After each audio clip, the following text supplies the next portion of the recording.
Happy Saturday, everyone. Welcome back. And I hope you all have had a great week so far. We have a lot to cover today. I also have two special guests that'll be with me joining. And so, because we have so much we want to talk about, and we're going to be diving into, I want to go ahead and jump into this episode. Guys, please leave comments in the comment section. That's always welcome for you as you join in. Welcome back. But before we get started, I do want to dive in, just take 60 seconds because I've been getting so many messages about this, and I want to make sure everyone in the audience knows my devotional, my book, One Nation Under God, 250th Anniversary of American Independence, is now available on Amazon. I wrote this book because I believe the faith behind America's founding deserves to be told. It deserves that we know it. That is something that we fight for, that we can't be silenced about. The book is not soften, and it's direct in terms of our founding from 1776 all the way to 2026. It covers every historical event for each year, and it's the true story of the God our founders prayed to, built this nation under, and trusted with everything. So if you've not grabbed a copy yet, I believe that link will be in the show notes. You'll be able to click it there. It also should be in the comment section below, depending on where you're watching from. So you can grab it, check out that link. It is still marked down. So yeah, check it out. It's still available.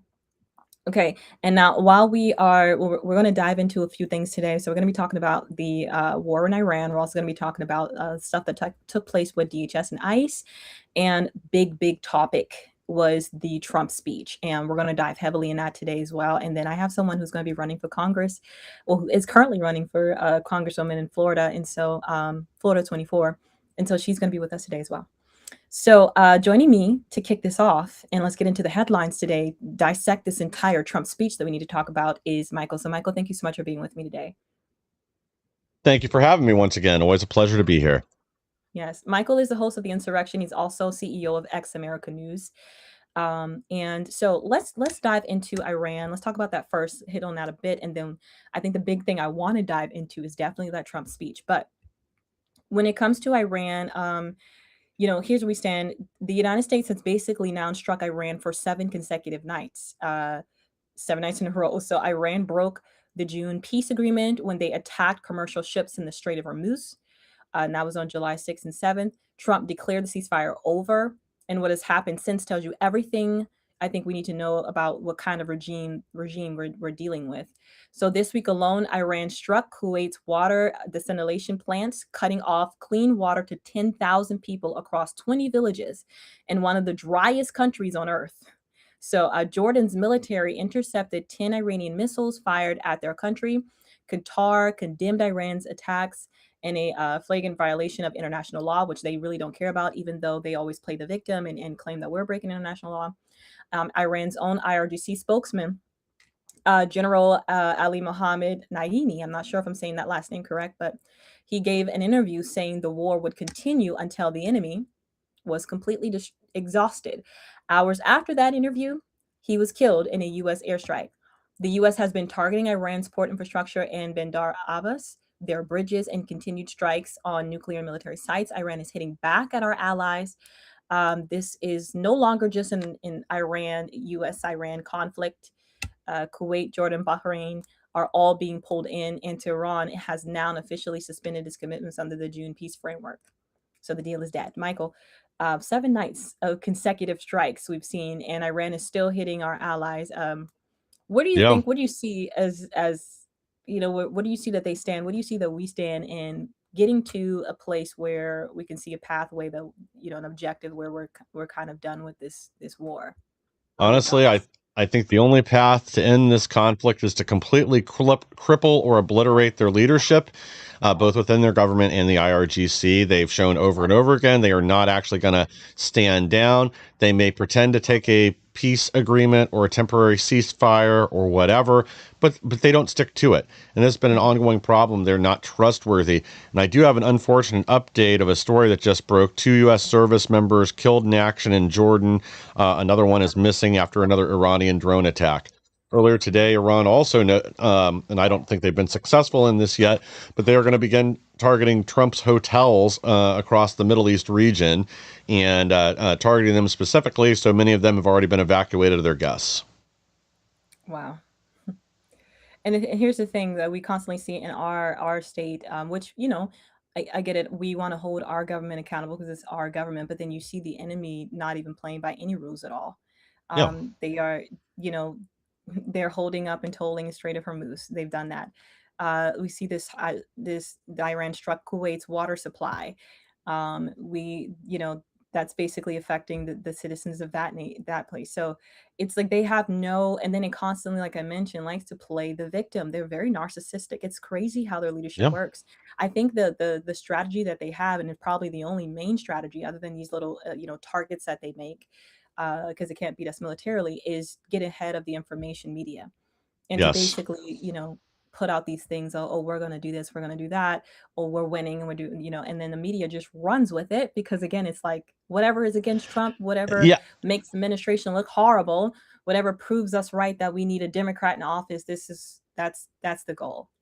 Yeah, they can't wait to report propaganda from Iran's Islamic regime, even though they know it's going to be false most of the time. But if it makes the U.S. or President Trump look bad, or make it look like, maybe an operation wasn't successful, they will run to the microphones, make sure everybody hears that, and then they try to downplay the success.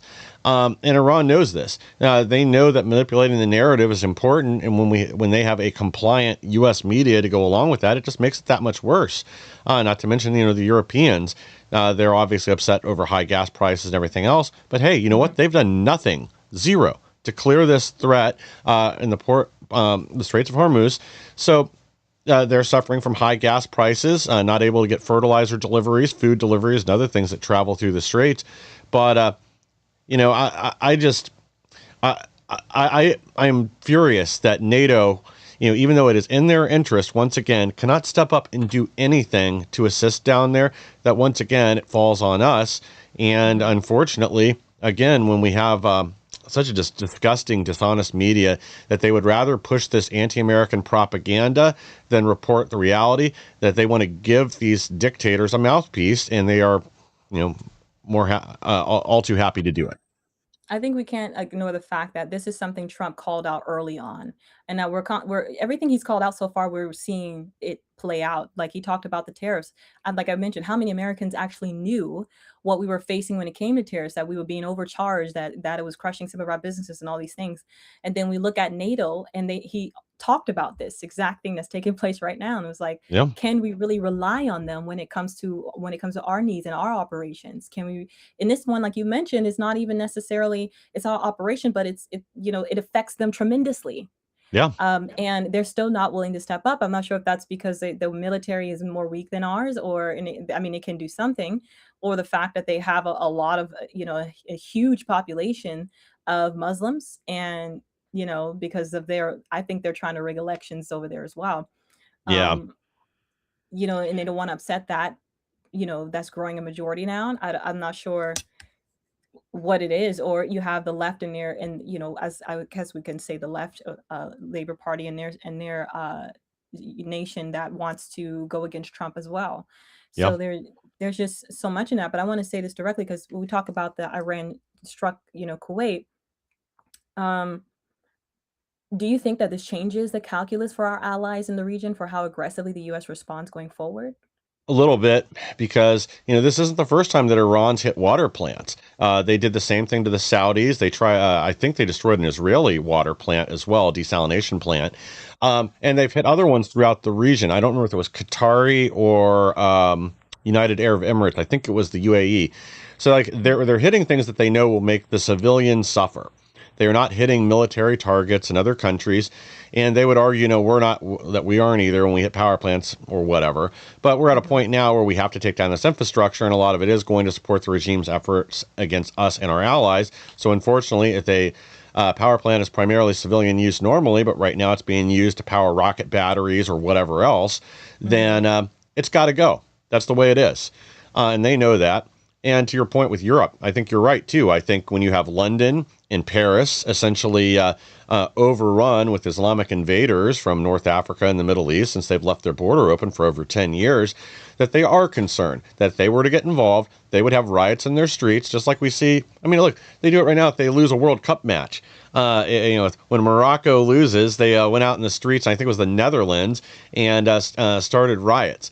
So they'll know that the same thing will happen. They're being held hostage, but I also think, a lot of these globalists in charge of the EU, they don't care that their own people are suffering. What they care about is this hurts Trump, this hurts a freedom agenda, this hurts the nationalist agenda, which is growing within their own borders right now, too. I mean, Marine Le Pen is set to win France's election. They were not able to keep her off the ballot.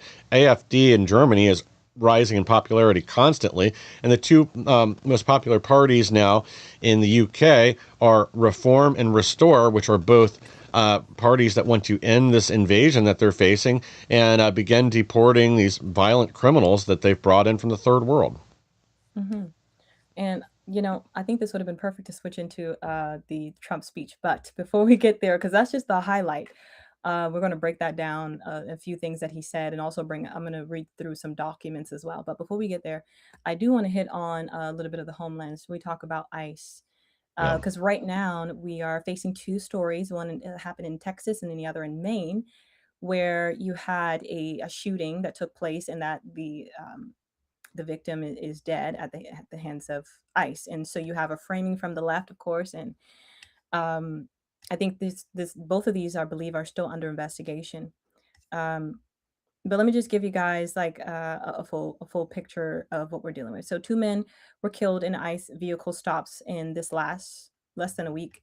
The first was Lorenzo Salgado Araujo. He was 52 years old in Houston, Texas on July 7th. He was driving a work van with his brother and two co-workers to a construction job site at 6 in the morning.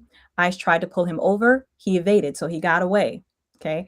They pursued. Then again, the funny thing is they end up finding the same vehicle again. So now they have a second encounter where the agents surrounded the vehicle. One agent was next to the van when Salgado Araujo tried to move the vehicle. An agent fired. He was shot, and I believe he was shot on the right side, and then he died at the hospital. The one thing that, of course, is coming from the left, and this is true, that he was not the intended target of the operation. ICE was not wearing body cameras. And as of yesterday, the federal prosecutor's own account did not mention any collusion between the van and law enforcement vehicle, which directly contradicts ICE's original statement. But from what I've heard from their Justice Department, they're still under all of this is still under investigation. What took place in Texas, and they want to be fair, is what it seems.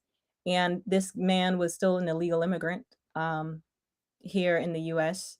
as well. I mean, I'll let you comment on this one before we move on to the one in Maine. Yeah, well, honestly, I'm going to say the same thing I've been saying about these. The fact that there are illegal immigrants involved in these shooting cases, in my opinion, is totally irrelevant. If somebody uses their vehicle as a weapon and tries to hit ICE officers, just like any other police officer, they have a right to protect and defend themselves. Now, it's unfortunate that in a lot of these cases, the perpetrator, the suspect, ends up dead. But yeah, you don't get to run people over. These ICE Mhm. officers have families to go home to. They have lives too. And this would not be if this were any other circumstance. If this were a bank robber that tried to run over a sheriff's deputy and he got a lead aspirin in the process, we would not be covering it. It would be a local media story. It would be gone within a few days, even there, and it certainly would not be getting national attention. Mhm. Unfortunately, though, they are trying to play on people's sympathies and manipulate them. It's emotional blackmail. Blackmail Yeah. is what it is.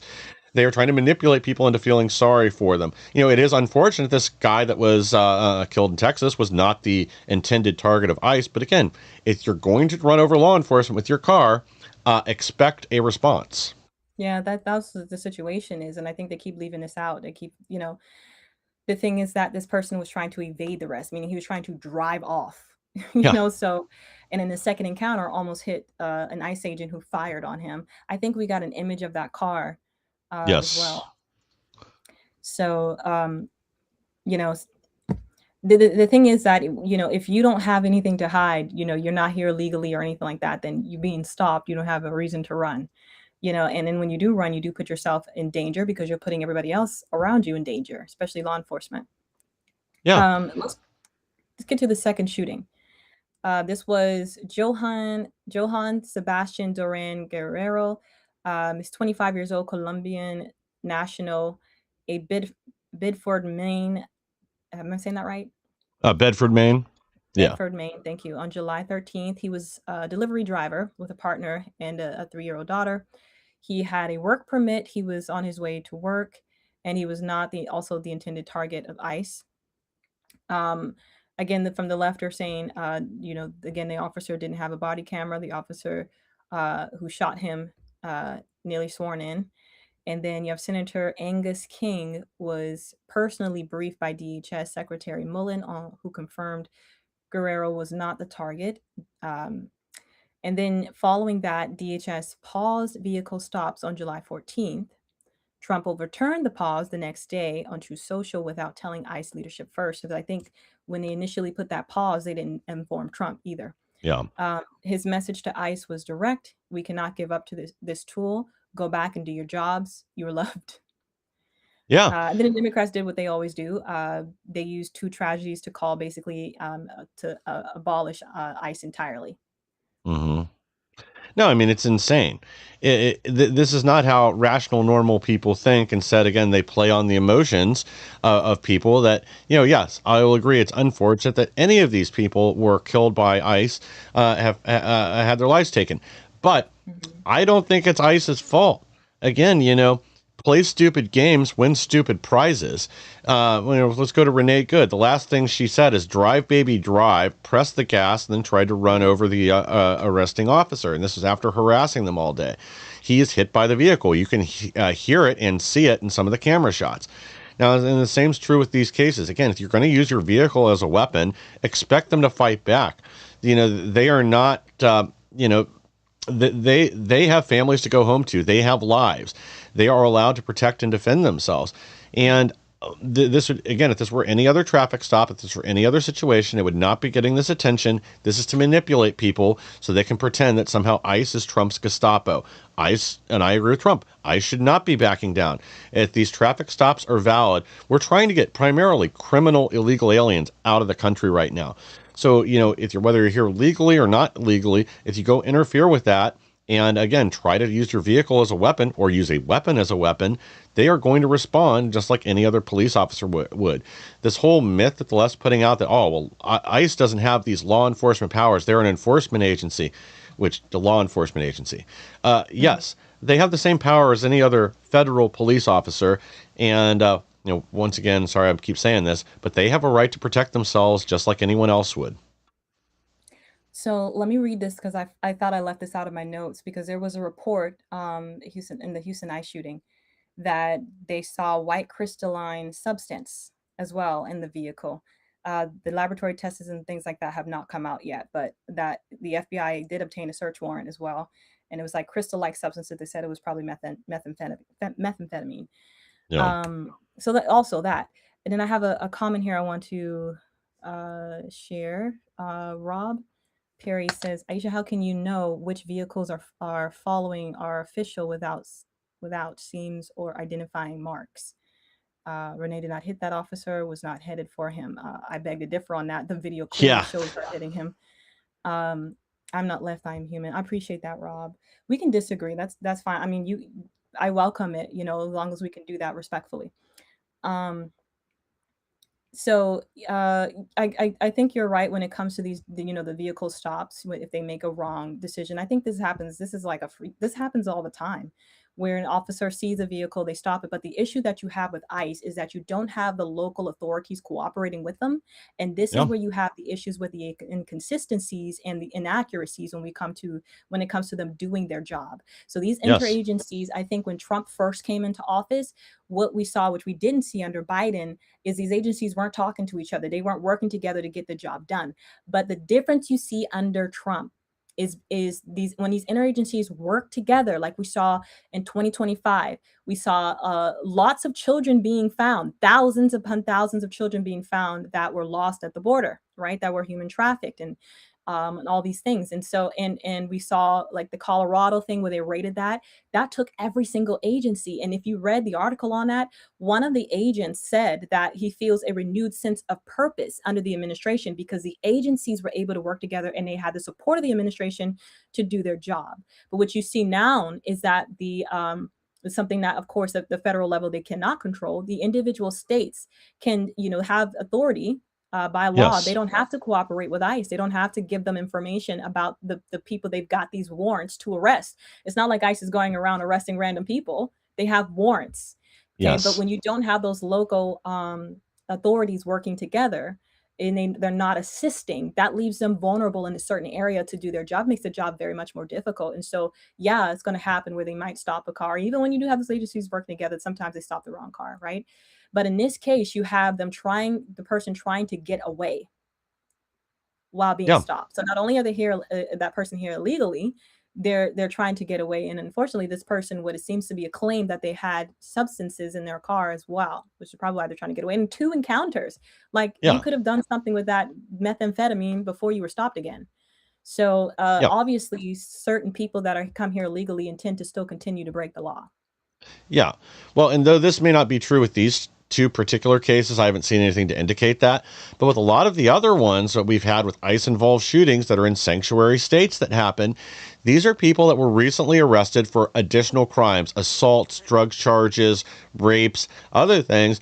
And then local law enforcement is refusing to hand them over to ICE for deportation processing after being either convicted or arrested for additional crimes.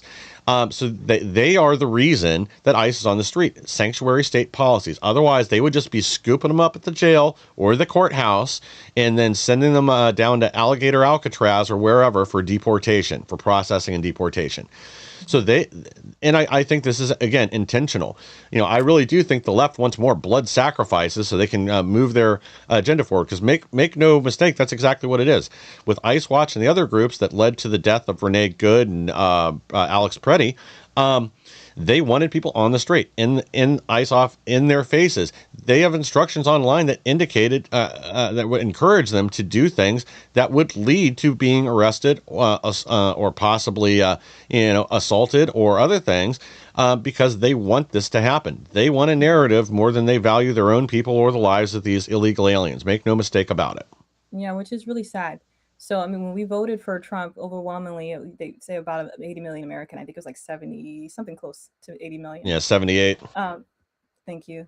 This was one of the things that we knew it was an issue, was that the open borders, and then what the consequence of that.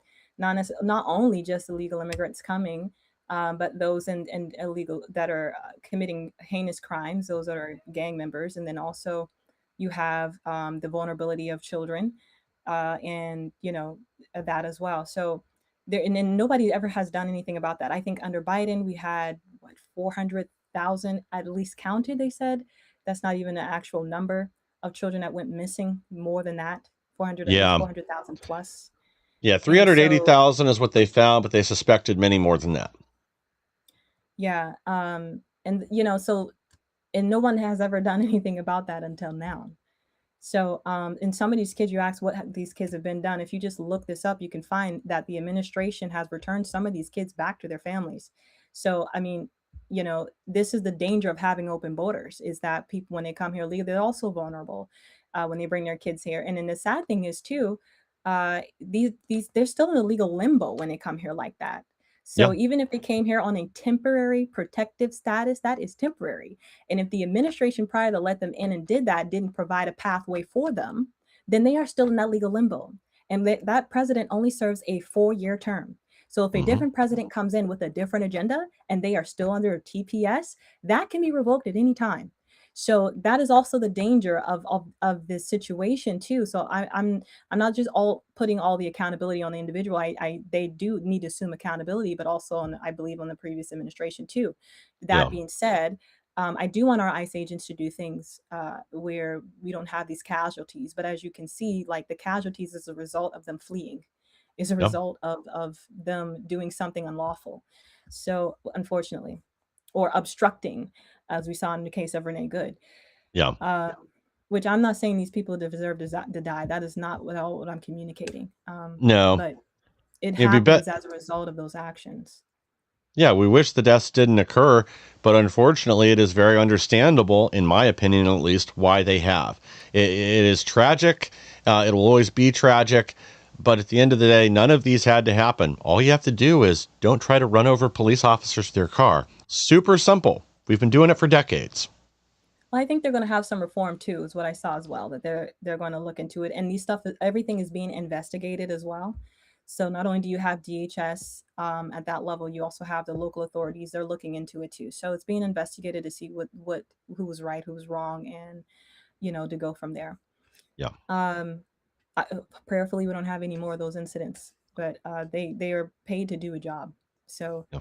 and the job is to remove these illegal immigrants from our nation. Yeah. Uh, Enforce the laws that we all agreed to and Congress passed. yes. So we do have for my next segment, because we are pressing for time. Like I told you guys, it's going to be full. We're going to skip the next one, which oh no, I wanted to get into the Trump speech. Well, maybe we could do that. Let me We could do just that at the end because I know Tedora is waiting to join. Yeah, let me bring in Tedora, and then I will introduce her, guys. It Yeah. So let me just give you an introduction of who she is, and then I guess we'll talk about the Trump speech. I think the Trump speech is very important because we're about to go into elections, and we're talking about Florida right now. So we're going to be talking about Florida. His speech was very much on point and revealed some things. I was proud of the classification also that came alongside that. Okay. So let me just let's move into our next segment because the fights we are having right now and over election integrity, over border security, over the direction of this country, those fights get decided in elections. And the 2026 midterms are coming fast. The next guest I have is running for Congress in Florida's 24th congressional district.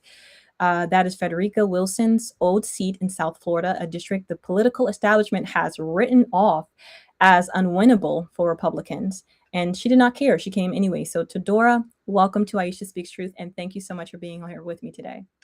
Hey, thank you for having me today. Nice to meet you. You as well. Do we have video for Tedora? I believe so. I just had the website. I can pull that up, and then I'm trying to get the camera sorted out right now. Okay. Apologize, Apologize, guys, guys, for for there we there we go. go. That That is is her her campaign website. apologize Apologize if if you you can't can't see her lovely face, but we'll get into it because we have limited time. So, Yeah. Tedora, I do want to get into your race, and I want my audience to know who you are. So, you are a small business owner. You ran in Illinois before coming to Florida. So, tell us about yourself and tell us why Florida 24, a district most Republicans have never even looked at.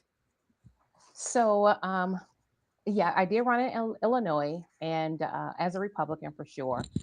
I came to Florida back in maybe about a year ago, and I lived in Tampa at first, and then I moved to the 24th district. And I just believe that people are not actually understanding that people are ready for change. It's just to the point right now where some people they are just not caring if there's an R behind someone's name or there's a D behind someone's name or no party affiliation. Right now we're in a critical moment, and I believe that God has just chosen me to actually run in this district and to inform our people, whether black, white, Venezuelan, whatever, Haitian, of the actual uncomfortable truth. And I've been sent to do that. Awesome. I love that. Your story is beautiful. So I want to hit on the economy in Iran because I think this is going to tie into as well as your race. You're a small business owner running in a district in South Florida with these economic realities like gas prices, etc., hit people in the pocketbook every single day. What does the situation with Iran mean for families and businesses in your district? And what should a representative from Florida 24 be saying in Congress right now about this conflict? As a small business owner, we're seeing tough everything right now. I mean, lumber used to be when I first got in this business was about what 8 years ago was like $2.22 for a 2x6x16. Now it's $9. So it's costing more every day. Gas prices, groceries, just having to pick and choose if you're going to the gas station. You might drive there and be like, okay, I'm going to use my $50 and fill the tank up for the week. But then when you pull up, it's like, should I just use $25 and then take the other $15 and see if the kids want, some incentives or something. So we're at the course of our lives right now where everything depends on it. And right now, a representative that's in Congress right now, even like Congresswoman Frederica Wilson, I respect her. But at the end of the day, she has not done what she needed to do as far as bringing money back to our pockets. She hasn't limited government. She hasn't, pushed for taxes to be cut. She hasn't pushed for home ownership.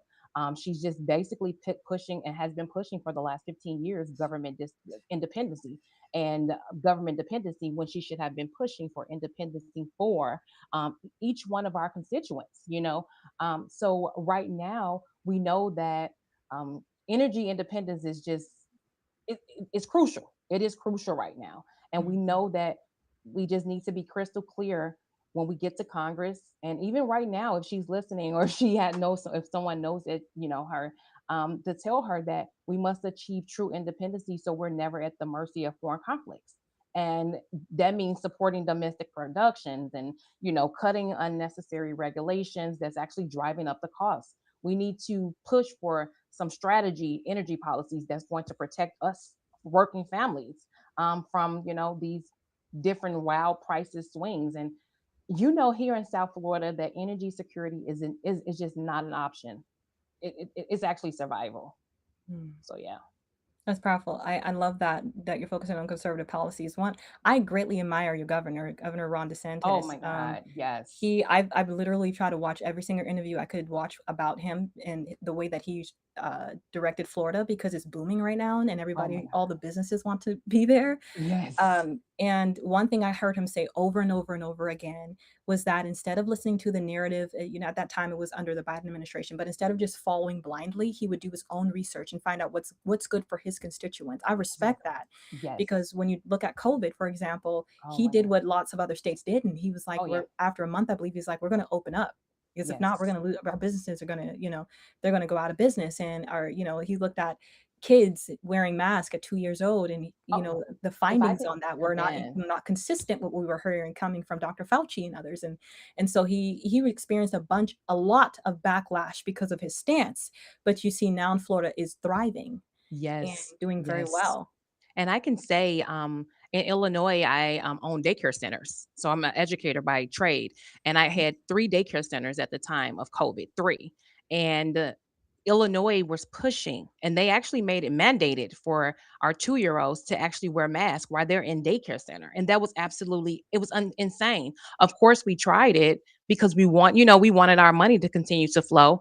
And, but what they did to us, it actually closed my doors. I had to sell two of the daycare centers for sure, because it was no way I would even allow a 2 year old to walk around all day, 8 to 10 hours a day in the daycare center with a mask on. And they would send different people from the state Department of Health to see if you're, doing your job, to making sure that the kids had on their masks. So it really got Wow. overwhelming. And I'm glad you mentioned that because I actually can attest to what you were saying in the state of Illinois and what it did to several daycare centers had closed. I mean, over hundreds of daycare centers in the state of Illinois has closed since COVID. And a lot of black a lot of them are black business owners. So it put them either back to work and or either, receiving some type of assistance, which is not good at all, period. I'm glad you brought that up. I was just talking to Mike about this too, because I look at my state and downtown was a beautiful, thriving area and it's coming back. But if you walk King Street, which was the booming area that everybody wanted to be on because that's where all the businesses was, it was beautiful. There's, it's just amazing. It's a touristic site to see, and you see a ton of businesses closed, Yeah. and there it's not as kept as it once was. You see that the roads, this is a downtown area, is very historic. I'm in South Carolina, Okay. and it's a very historic area, and you see the roads are kind of it's like not kept, and there's like lots of how would you say that, pavement that's like Hmm. just rocky. Unbalanced pavement. Hmm. Yeah, it's uneven and it's sad. And I was just telling my husband because we had date night this past Saturday. He took me to this beautiful Brazilian steakhouse, Galpeo, something like that downtown. It was amazing. But I was like, I remember when this place was thriving. I was like, whoever our next governor is, I'm sending them a letter because we Yeah. have to do something about our downtown. Yeah. But yeah, uh, it did affect a lot of businesses. Yeah. Well, it looks like that here. It looks like that in Illinois as well. So the Mag Mall, you familiar with the Mag Mall in Illinois, the No. Magnificent Mall? So that's where every tourist and everyone always like they go there so they, to shop, all the high end stores, and just to see, and great food. That whole entire area has been shut down. There's only Saks Fifth Avenue actually just left in June. That was the last standing store. There's Wow. still Neiman's at the end, but I think they're waiting until their lease is over. So you're talking about major stores closing, and everything now is going back on the taxpayers, which is another reason why I fled Illinois and came here to South Florida. So let's shift to ICE and immigration because we talked about ICE vehicle stops and two men who were killed, and then the Hmm. pause, and then Trump's reversal. Hmm. And Democrats across the country responded to these two incidents by calling it to abolish ICE entirely. So you are running in a district with a large immigration community in South Florida, people who have come from all over the world, including many who came here legally, Yep. who went through the process, who know what it cost them. How do you respond to Democrats who are using these incidents to call for abolishing the very agency responsible for removing dangerous criminals from our communities? And where do you stand on immigration enforcement? Oh, I support immigration enforcement 100%. That is actual a federal crime. People need to understand that. And I mean, I'm out here on the ground, so I've spoken to Cubans and Venezuelans and Haitians, but they're all, a lot of they have come the right way, and they're for, immigration because they went Yeah. through the actual process. Hmm. And one lady used this line and said, do you like anyone getting in front of you when you've been standing in line for a very long time? And I said, absolutely not. And she said, well, that's what, illegal immigration has done to us. And I just want people to understand that, especially in my district, we have a lot of Haitian, we have Haitian communities, we have a lot of Venezuelan communities, we have a lot of Cuban communities, but these people, they have went through the process to get naturalized, Hmm. and it is totally unjust for someone to think that they are able to just come over here and get handouts. I believe that when you cross that border, you have made a conscious decision because no one made you do that. So when the border is open, was open, and you crossed the border, you knew exactly what was going to happen when either you were caught. Because one thing I do know, that if you do something illegal, then you're going to continue to do things illegal to stand. Yeah. Yes. So there's no way that you can, there's just no way. And I think that my Floridians here in South Florida, I'm just getting the message out. So because a lot of, the scriptures say that our people perish because of the lack of knowledge. Yeah. And some things that social media and the Democratic Party has been feeding to the people, they have never even heard a Republican message that actually relates to them.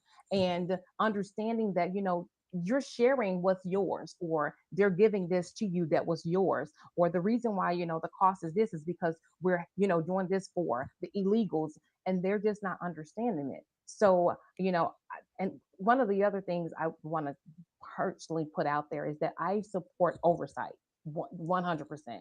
I back the blue. And it's a tragic what happened when, things like this happen with the incident, Yeah. right?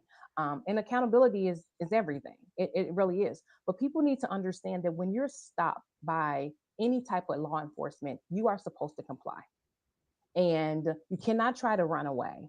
I have Black sons, right? Adult children and young. So I teach them, and my 16-year-old start driving. So, I'm teaching him, if you get stopped, stop. Mhm. Whatever you have to, just like you do with mommy, you have to do the same thing with the police.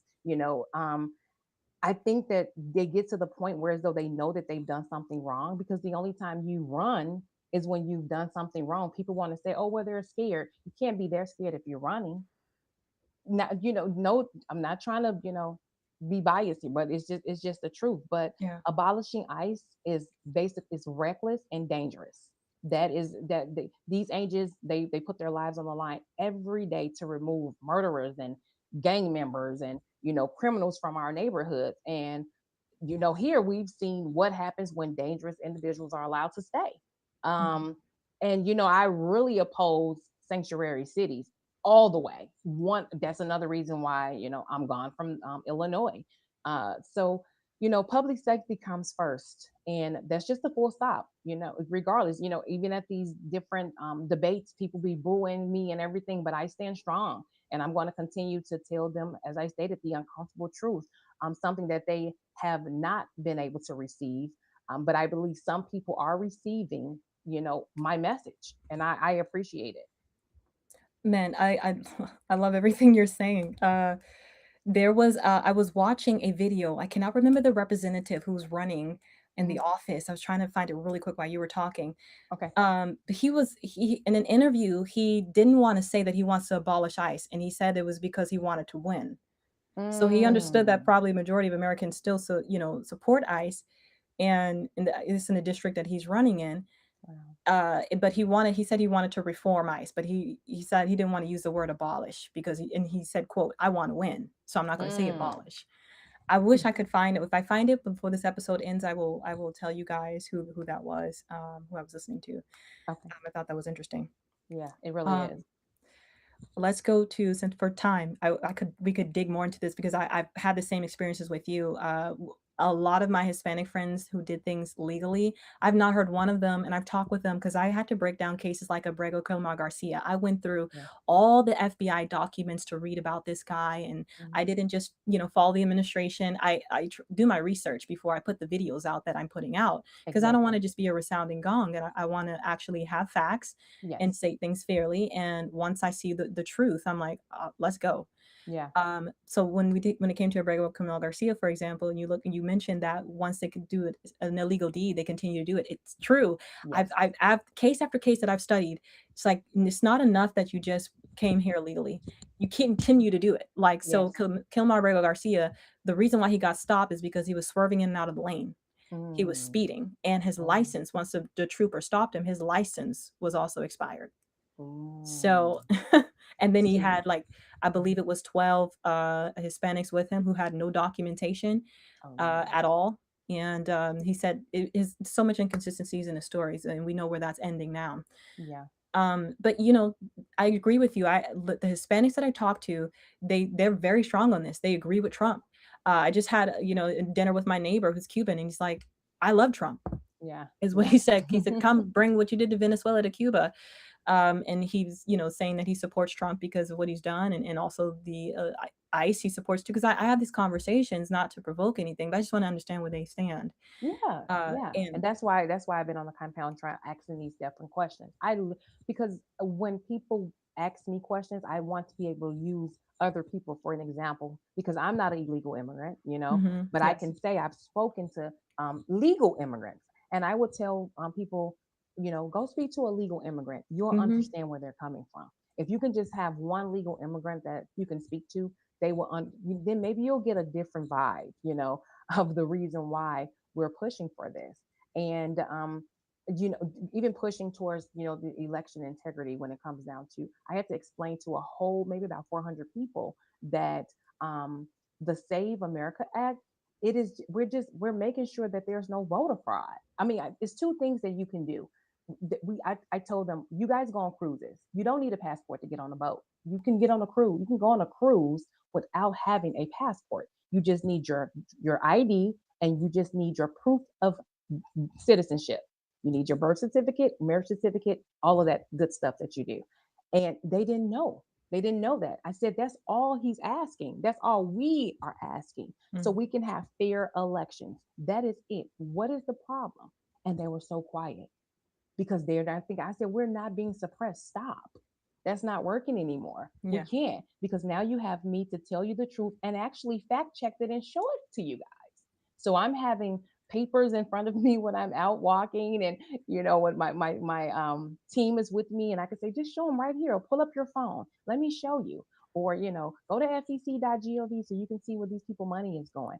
Just so I'm just giving a lot of information that is facts and truth. Um, let's hit on. I want to hit on this final thing. And the Trump, his speech on election integrity was Perfect. the documents that were declassified. I've read through some of it. It's a lot. Oh, good.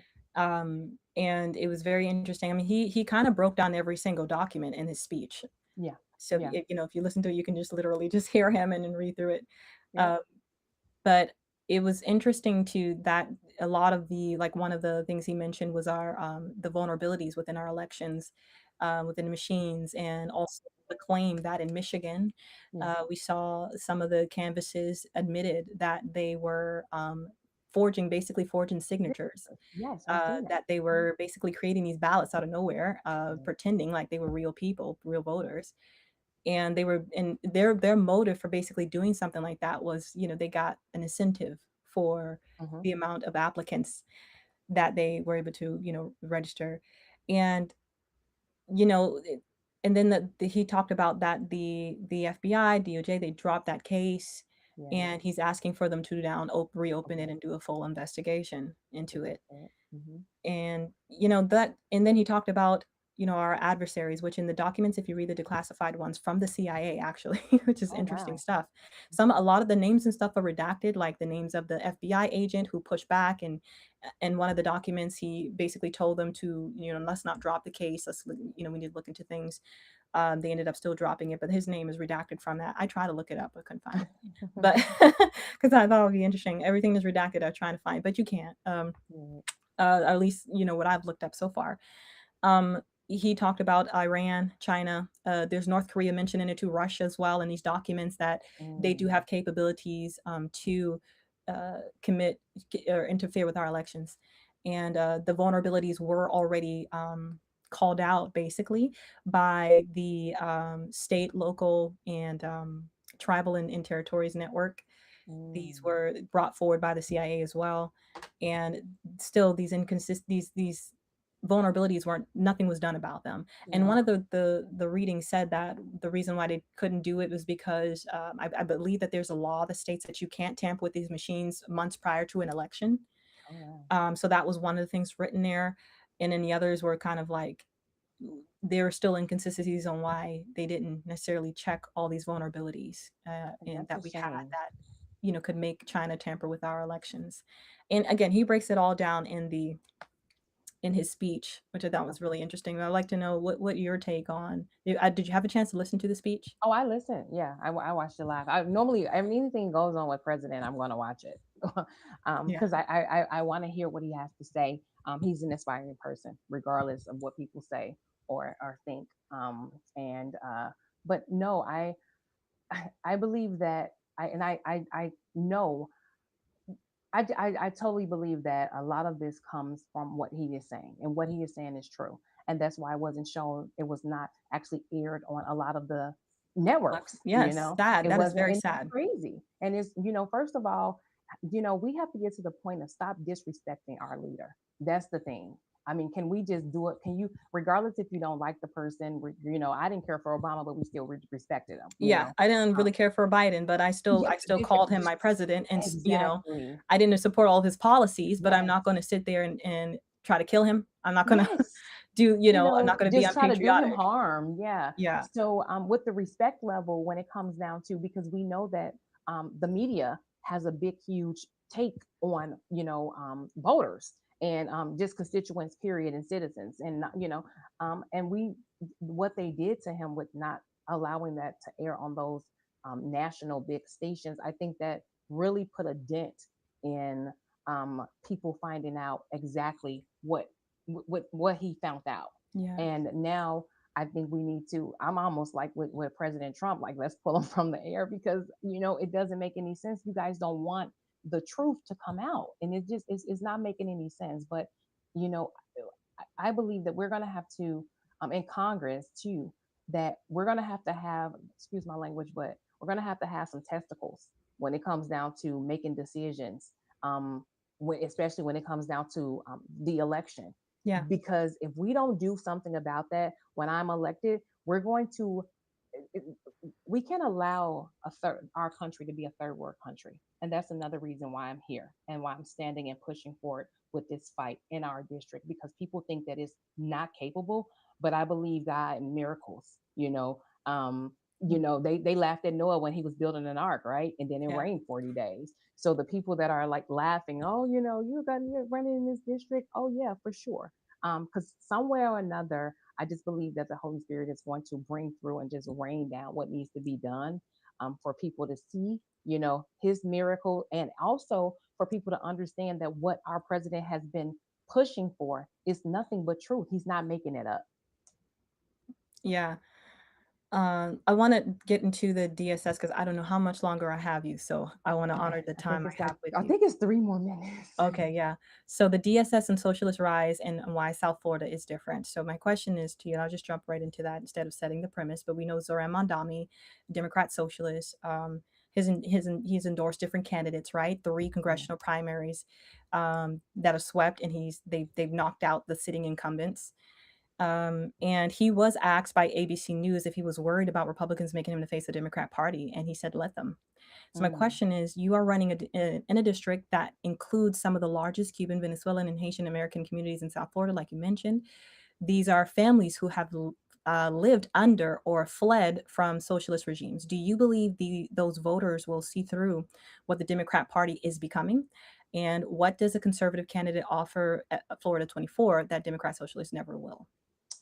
So as I stated before, that we have Cuban, communities, we have Venezuelan communities, Haitian communities, and they didn't come here by accident. They actually fled socialism. So with them fleeing socialism, and they can see firsthand what's going on here. They know exactly what happens when the government promises everything, but just and controls everything, but just delivers poverty and oppression. So because they've lived it, I don't think that they're buying the slogans, and they're fooling. They might be fooling the people up north, but here and down here in South Florida, I don't. It's not working. It is. I just don't believe it's working. I believe that they're pushing their way through the noise, and because they come from a socialist countries, they can see way before we could see of what actually is going on. So I just don't. I don't believe that that's. I don't think it's. I don't think it's working down here. Well, I bless you in this race. I'm going to be praying for you. I hope Please, this thank this you. flips, and you are the next elected person in Congress for this area, Yes, ma'am. and I think this community needs you. And Yes. you And know, that's the difference. Not wanting to do something, but needing to do something is totally different. And when you can understand your wants from your needs, that is going to push every voter to understand that when you get to the ballot box, no one knows who you're voting for but you in November's election. So it doesn't matter if it's an R or if it's a D. Just make sure that you're voting for the right thing, the right person that's actually going to put more money back in your pocket, that's going to protect the community, that's going to build affordable homes, that's going to make sure we take these renters out and make sure they become homeowners so they can reap the benefits of being small business owners, and just doing what's best for our district. So I thank you for having me today, Aisha. I appreciate you, and God bless you. yes, I'd love to have you on again sometime too. Thank you. This was awesome, and this is literally my first time ever meeting her, guys. The first time I've done Yes. this. And you're being so beautiful. I'm so sorry that I don't know we're having a problem with the but I was dressed for it though. It's okay. It's okay. Thank you. Um, Thank you so much. so, where can before we go, where can we find you? Okay. How can we follow? How can people donate to your campaign? Okay. And this has been so good too because since I've been having the debates, I've been having so many volunteers email and come out and just do a lot. So you can find me at my website, which is www.tebrown4florida.com. And then on there, you can either volunteer, you can donate, you can find out more about me, you can find my bio, you can find out what I've done, what I'm doing. You can also call the numbers. And I am on X under T Brown for Florida.com. I mean, T Brown for Florida. So I'm on X. And then I am on Facebook under the same T Brown for Florida. And I'm also on Instagram, same. So I look forward to winning this race and just, like I said, making sure that people get informed and, just keep me in your prayers is what I always tell people. Definitely Thank will. you. You're Thank welcome. you so much. All right. Have a Thank you good for rest of being the with me. And guys, don't forget to pick up the book, One Nation Under God. The link should be in the show notes. But until next Saturday, may we never forget the God who guided our past, sustains our present, and holds our future. God bless you all. God bless your families, and God bless America. I'll see you guys next week.